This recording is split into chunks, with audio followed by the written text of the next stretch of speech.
신약성경 마가복음 14장 17절부터 21절까지 말씀입니다. 신약성경 마가복음 14장 17절부터 21절까지 말씀입니다. 마가복음 14장 17절부터 21절까지 말씀, 우리 한 목소리로 같이 하나님의 말씀 합독하도록 하겠습니다. 시작.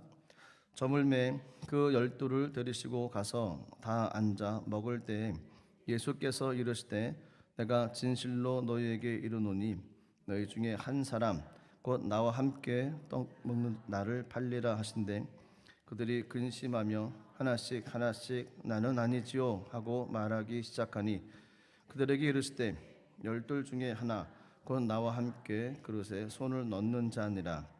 인자는 자기에 대하여 기록된 대로 가거니와 인자를 파는 그 사람에게는 화가 있으리로다.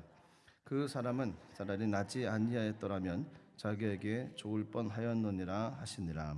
아멘. 마가복음 14장 17절부터 21절까지 말씀을 중심으로 하나님의 은혜를 누리는 삶이란 제목으로 하나님의 말씀을 나누도록 하겠습니다. 저희가 성경을 읽고 신앙생활을 하는 것은 하나님께서 내게 주신 말씀을 내 삶 가운데 적용하는 것입니다.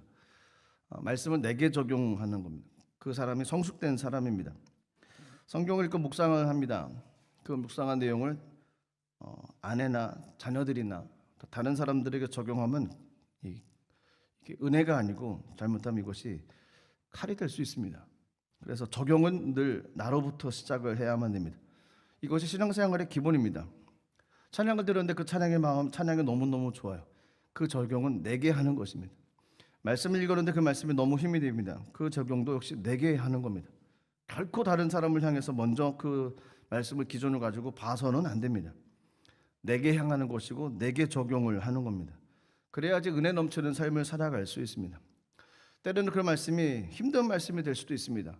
그럼에도 불구하고 그 말씀을 내게 적용해야만 됩니다. 좋은 것만 적용하는 것이 아니라 때로는 힘들고 어려운 말씀도 적용해야만 됩니다. 그래서 말씀을 붙잡고 훈련하며 내 삶을 말씀에 맞춰가는 것이 신앙생활입니다. 좋은 것만 받으면 안 됩니다. 그리고 결코 다른 사람에게 적용해서도 안 됩니다. 믿음도 하나님의 은혜입니다. 저희가 믿음을 가지고 나갈 수 있는 건 전적인 하나님의 은혜입니다. 저희가 이 땅의 삶을 살아가고 있는 것, 모든 것 하나님의 은혜입니다. 뿐만 아니라 저희가 그리스도인으로 삶을 살아가고 하나님의 자녀 삼아주셨던 것 역시 하나님의 은혜입니다. 사도 바울이 나의 나된 것은 주의 은혜라고 고백을 했습니다. 저희도 동일한 고백입니다. 저희가 하나님의 사람으로 삶을 살아가는 것 은혜입니다. 그렇습니다. 그리스도인들은 수많은 은혜를 받고 삶을 살아갑니다. 근데 중요한 것은 받은 은혜를 누리며 삶을 살아가야 됩니다. 은혜를 받은 것만큼 누려야 됩니다. 받은 은혜를 잊어버려서는 안 됩니다. 잊어버리는 순간 하나님의 은혜를 누리는 삶이 아니라 추락하는 삶이 될 수도 있습니다. 성경에 나온 인물 중에 한 사람이 바로 그 사람의 모습인데 그 사람은 가룟 유다입니다. 유다는 예수님의 제자로 선택된 사람입니다. 당시 수많은 사람들이 예수님을 따라다녔죠. 그들 가운데 12명을 택하셨는데 그 12명 중에 한 사람이 유다였습니다. 저희가 유대화에 대한 어떤 선입견이 있죠. 선입견이 있어서 가룟 유다 그러면 교회에서 이런 얘기만 하지만 나쁜 놈 이렇게 생각을 합니다. 좋지 않은 생각이 늘 있습니다. 하지만 유다는 예수님의 제자 중에 한 사람이었습니다. 선택받은 제자 중이었지만 그 공동체 또한 재정을 맡은 관리를 하는 사람이 유다였습니다. 당시 예수님의 제자 가운데 재정을 맡을 수 있는 아주 유력한 사람이 있었습니다. 그 사람은 세리마태입니다. 직업이 세리였습니다. 그러니 그가 당연히 재정을 맡아서 관리할 수 있다고 많은 사람들이 생각을 했을 겁니다. 그럼에도 불구하고 예수님께서는 가룟 유다에게 재정 담당을 맡기셨던 거죠. 그것은 그를 인정했다는 겁니다. 신뢰했다는 거죠. 얼마나 큰 은혜겠습니까? 예수님이 그를 알아주시고 예수님이 나를 알아주시고 내게 모든 걸 맡겨줬다는 겁니다. 저희가 이 땅을 삶을 살아가는 동안에 하나님께서 저에게 맡겨주신 것이 있습니다. 다른 많은 사람들도 충분히 맡겨줄 수 있는데 내게 맡겨주는 것이 있죠. 나만 할 수 있는 달란트, 내게 맡겨준 은혜, 감사거리라는 겁니다. 크든지 작든지 주님 보시기엔 다 똑같습니다. 비행기 타고 하늘로 올라가면 모두가 다 콩알만 합니다. 큰 빌딩도 콩알만 하고 사람은 거의 보이지도 않고요. 하지만 다 은혜, 다 비슷비슷하다는 겁니다. 주님 보시기에는 크고 작음이 없습니다. 얼마만큼 충성되게 일했냐, 충성을 다했냐, 여기에 중점을 주십니다. 하나님께서 가룟 유다를 인정해 주셨습니다. 엄청난 은혜였습니다. 받은 은혜, 유다는 그 은혜대로 삶을 살아가야 되는데 저희가 알고 있는 것처럼 하나님께서 주신 그 은혜대로 삶을 살아가지를 못했습니다. 그래서 유다 하면은 좀 좋지 않은 배신자, 성경에도 있었지만 나지 않았으면 좋았을 뻔한 인생, 얼마나 비참한 모습입니까? 마귀의 하수인, 예수님을 스승을 팔아버린 사람, 또 비참하게 죽음을 맞았던 한 사람. 저희가 하나님의 은혜를 받으면 그 은혜를 누리며 삶을 살아가야 됩니다. 하나님의 은혜를 누리고 주신 은혜에 대해서 감사하며 열심히 그 주신 것에 대해서 감사하고 또한 그것을 가지고 나눌 수 있는 것을 감사하며 삶을 살아가야만 됩니다. 어떻게 하면 주신 은혜대로 삶을 살아갈 수 있겠습니까? 그것은 하나님께 주신 것에 대해서 감사하고 그 가운데 탐욕의 마음을 갖지를 말아야만 됩니다. 이것이 좀 더 좋은데, 난 저것이 더 좋은데, 하나님께서 알맞게 주셨습니다. 알맞게 주셨기에 다른 사람을 보고 인정을 해주는 겁니다. 저 사람은 저런 걸 잘해, 이 사람이 이런 은혜가 있구나, 이렇게 인정을 해줘야 되죠. 내가 저걸 받아줬어야 되는데, 이러면 순간부터 그 마음은 비교하기 시작하고 무너지기 시작을 합니다. 유다는 은혜를 받은 사람입니다. 유다라는 이름의 뜻이 뭘까요? 하나님을 찬양하라.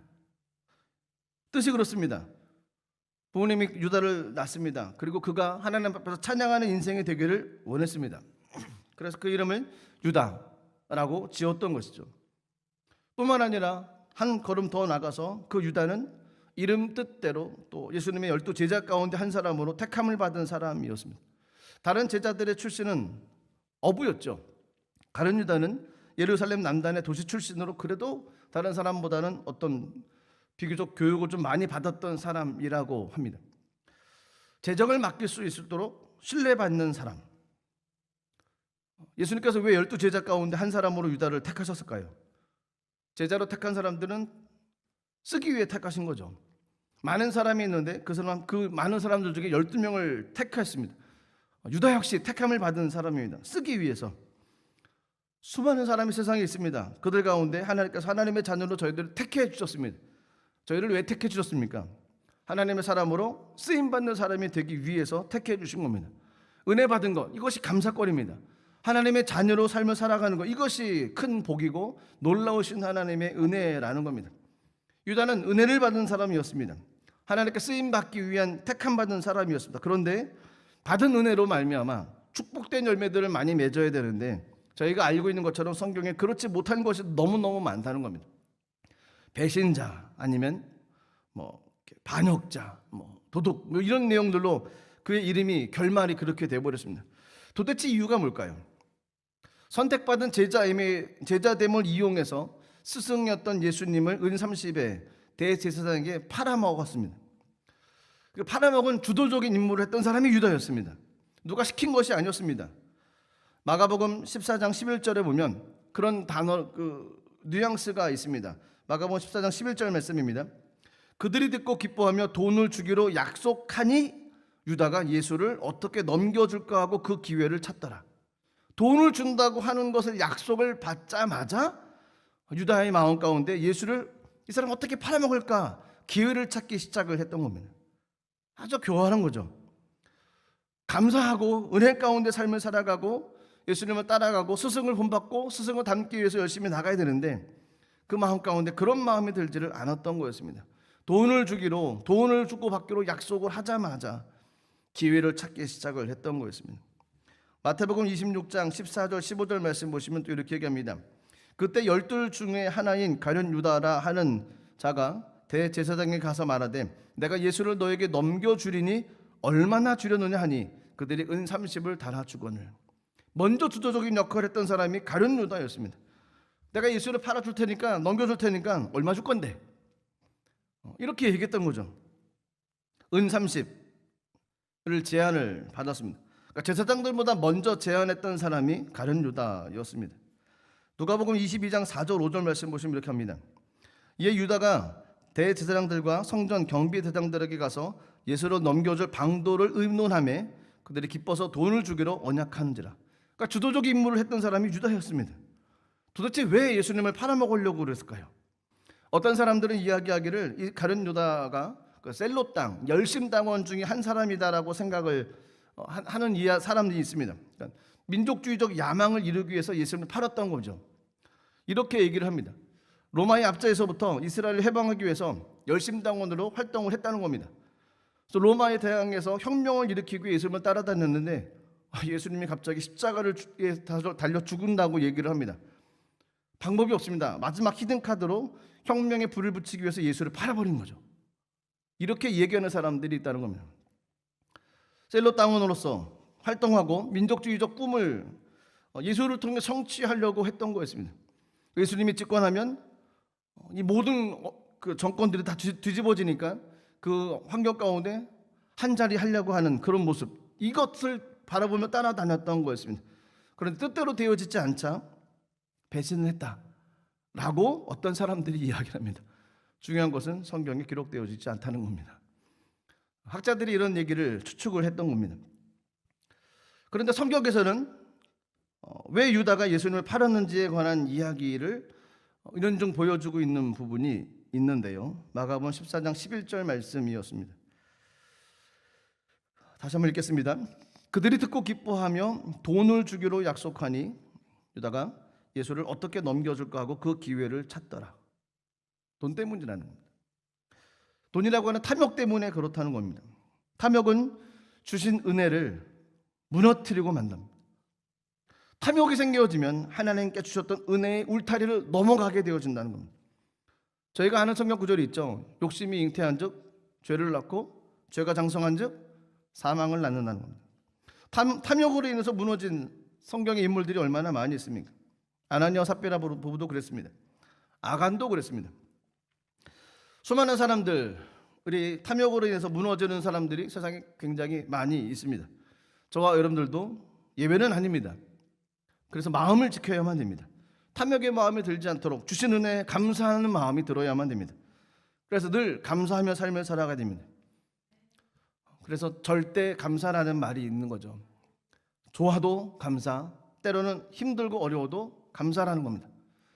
울타리를 넘어가면 안 됩니다. 한계를 뛰어넘어서도 안 됩니다. 어거스틴은 탐신을 내서 설명하기를 충족한 것보다 우리가 더 원하는 것이라고 얘기를 했다고 합니다.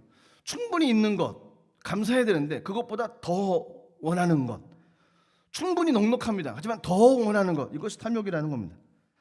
히브리어로 탐심은 타바라는 말이랍니다. 이 말의 뜻은 악한 소유, 불법적인 욕심을 의미한답니다. 이 탐심은 모든 악의 근원이 되는 겁니다. 돈을 사랑하는 것이 일만하게 뿌리가 된다고 얘기합니다. 돈은 굉장히 강하죠. 재정은, 물질은 굉장히 강합니다. 그래서 사람들을 넘어뜨리고 나라도 흔들고 정권도 바꿀 수 있는 것이 이 물질입니다. 앤드류 카네기가 이런 얘기를 했습니다. 세상에 돈이라는 우상보다 사람을 더 타락시키는 우상은 없다. 그래서 늘 돈 때문에 저희가 힘들고 어려웁니다.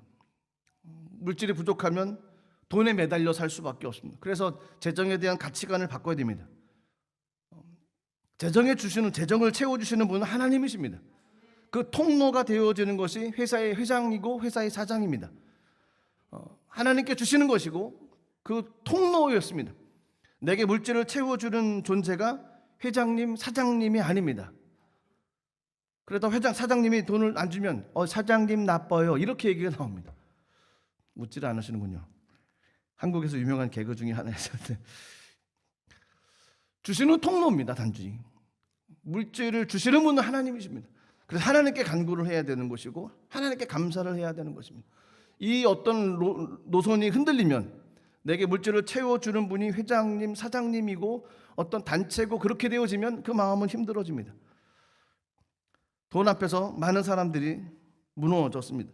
세계도 그 물질 앞에 그 돈의 권세 앞에 줄을 서게 됐습니다. 성경에서도 탐심을 버리라고 얘기를 합니다. 하나님보다 다른 것을 사랑하는 것, 이것이 탐욕인 것이죠. 그래서 우상이라고 저희가 명할 수 있습니다. 그 우상은 하나님의 이름을 욕되게 하는 겁니다. 물질에 대한 탐심이 하나님 앞에 나가는 것을 막습니다. 그 탐심이 있으면, 그 탐심이 종이 되어지면 하나님께서 주셨던 약속의 말씀도 어기고 삶을 살아갑니다. 물질 때문에 가정이 무너지지 않습니까? 물질 때문에 살인사건이 일어나지 않습니까? 물질 때문에 거짓말이 나타나고 도둑질을 하게 되어집니다. 그래서 예수님께서도 탐심을 버리라고 얘기를 합니다. 단테라는 사람은 탐욕은 꺾을 수 없는 원수라고 지적을 했다고 합니다. 꺾을 수 없는 원수, 그러니까 늘 부딪히는 것이 이 탐욕의 모습, 물질에 재정에 관한 이야기라는 겁니다. 탐욕의 포로가 되어지면 타락하기도 하고, 또 어떤 권력은 부패하기도 하고, 어떤 나라는 멸망하기도 된다는 겁니다. 사람의 욕심이 얼마나 대단합니까? 주신 은혜 가지고 넉넉히 하나님의 영광을 위해서, 또 이웃을 위해서 쓰고 베풀고 나누고 삶을 살아가면 얼마나 행복합니까? 그런데 그렇지 못한다는 겁니다. 탐욕의 노예가 되지 말아야만 됩니다. 모든 것에는 한계선이 있습니다. 울타리가 있다는 거죠. 비행기는 과적할 수 있는 어떤 용량이 있지 않습니까? 그래서 캐리어를 들고 타거나 짐을 들고 탈 때 한계선을 둡니다. 배도 역시 그렇습니다. 배도 한계선을 둡니다. 얼만큼의 무게를 실어야지 이 배가 안전한지 알기 때문에 모든 것을 다 측량을 하지 않습니까? 이걸 뛰어넘으면 비행기 추락할 것이고 배도 침몰하게 되어집니다. 안전선이 있습니다. 그 선을 넘어서는 안 됩니다. 늘 마음과 심령을 지켜야 될 것이고 하나님께 주신 마음 가지고 삶을 살아가려고 애쓰고 노력을 해야만 됩니다. 한때 탐심했던 한 사람이 있었습니다. 그 사람의 이름은 저희가 잘 아는 록펠러라는 사람이었습니다.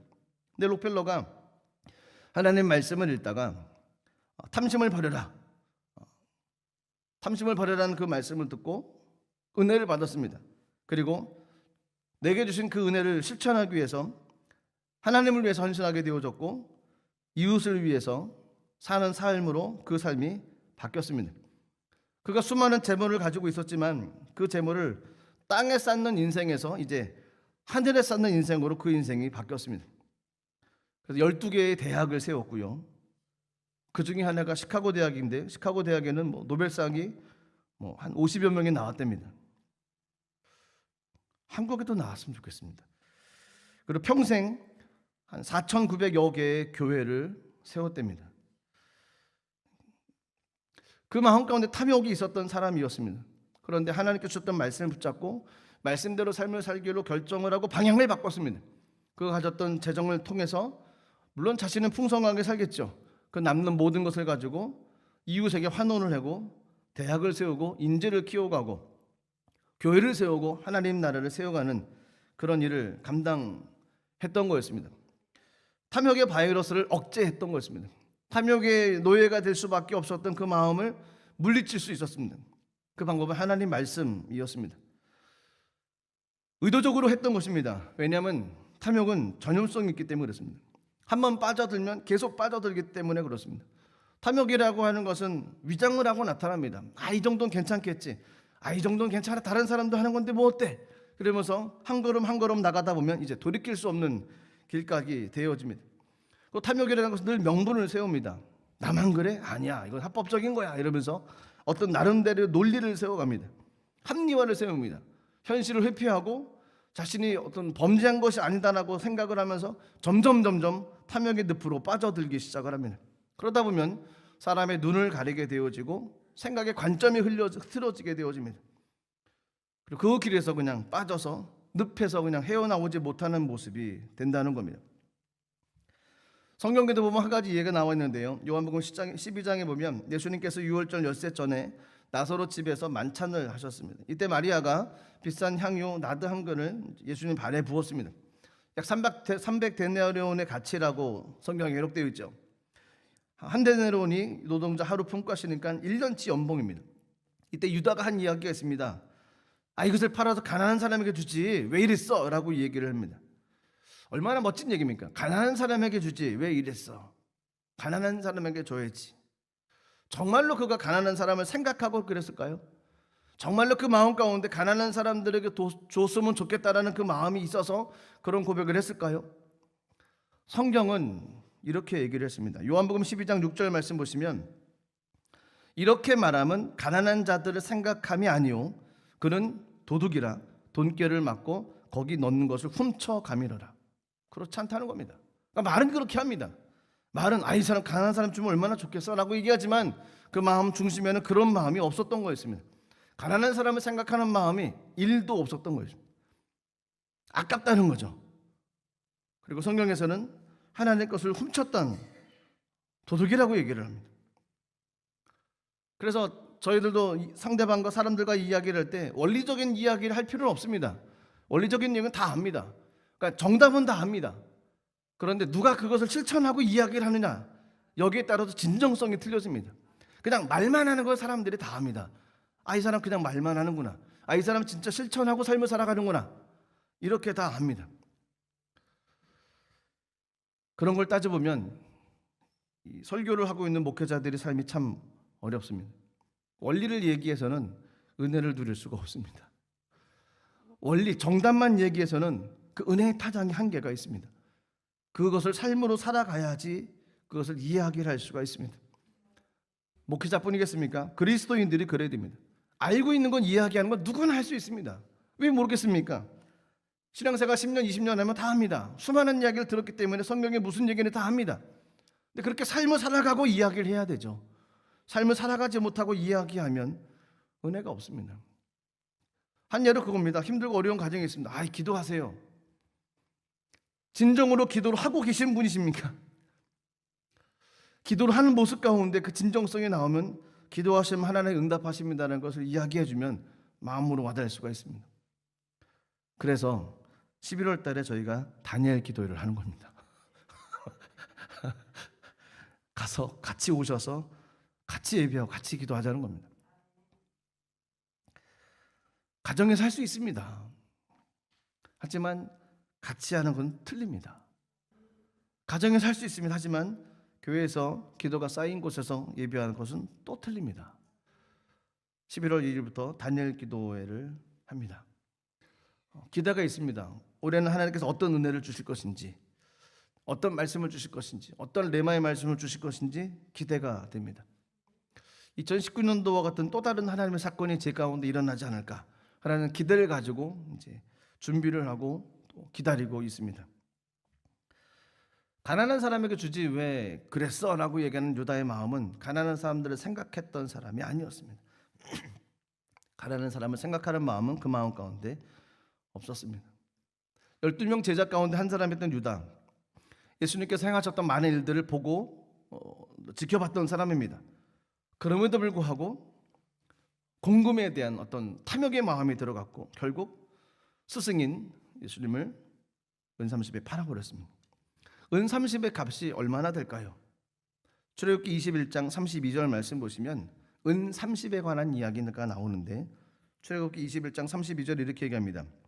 소가 만일 남종이나 여종을 받으면 소 임자가 은 30세겔을 그의 상전에게 줄 것이요 소는 돌로 쳐서 죽일지니라. 이게 뭘까요? 소 임자가 은 30세겔을 상전에게 주라는 겁니다. 소가 만일 남종이나 여종을 받아서 죽이면, 소가 남종과 여종을 받아서 죽이면 그거에 대한 어떤 보상의 값으로 은 30을 주라는 겁니다. 예수님의 값어치가 요거밖에 안 되겠습니까? 가룟 유다의 마음 가운데는 탐욕이 아주 가득 찼습니다. 저희가 하나님께 주셨던 은혜를 늘 기억하며 삶을 살아가야 됩니다. 세상 일이 힘들고 어려울 수 있습니다. 어렵지 않을 수 없죠. 어려움이 다 있습니다. 문제도 다 있습니다. 근데 욕심에 밀려서 흔들려서는 안 됩니다. 은혜를 먼저 생각해야 되는 것이고 은혜로 이기려고 애써야만 됩니다. 어려움이 왔을 때 이기려고 노력을 해야 되지, 이것을 어려운 것에 초점을 맞춰서 계속 생각을 하게 되어지면 헤어나올 수가 없습니다. 야고보서 1장 14절에 이렇게 얘기합니다. 오직 각 사람의 시험을 받는 것은 자기 욕심에 끌려 미혹됨이니. 누구도 이것을 거역할 수 없습니다. 누구도 시험 받을 수 있습니다. 저도 그렇고 시험 들을 수 있습니다. 근심에 쌓일 수 있고 낙심할 수 있습니다. 그때 해야 될 것은 기도고 성령님께 도움을 구하는 것입니다. 그러면 그곳에서 벗어날 수 있습니다. 하지만 문제에 집중을 하면 벗어날 길이 없습니다. 내면 깊숙이 그곳 문제가 들어가서 그것으로 인해서 합리화와 어떤 자신에 대한 어떤 입장을 표명하고 그러다 보면 결국은 이제 헤어나오지 못하는 경우가 됩니다. 가룟 유다라고 한 사람은 은혜를 받은 사람입니다.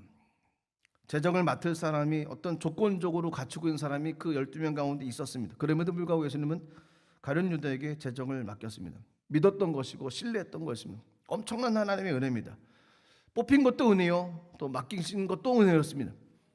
은혜를 가지고 삶을 살아가야 되는데 그렇지 못했다는 겁니다. 무엇 때문에요? 탐욕 때문에 그렇습니다.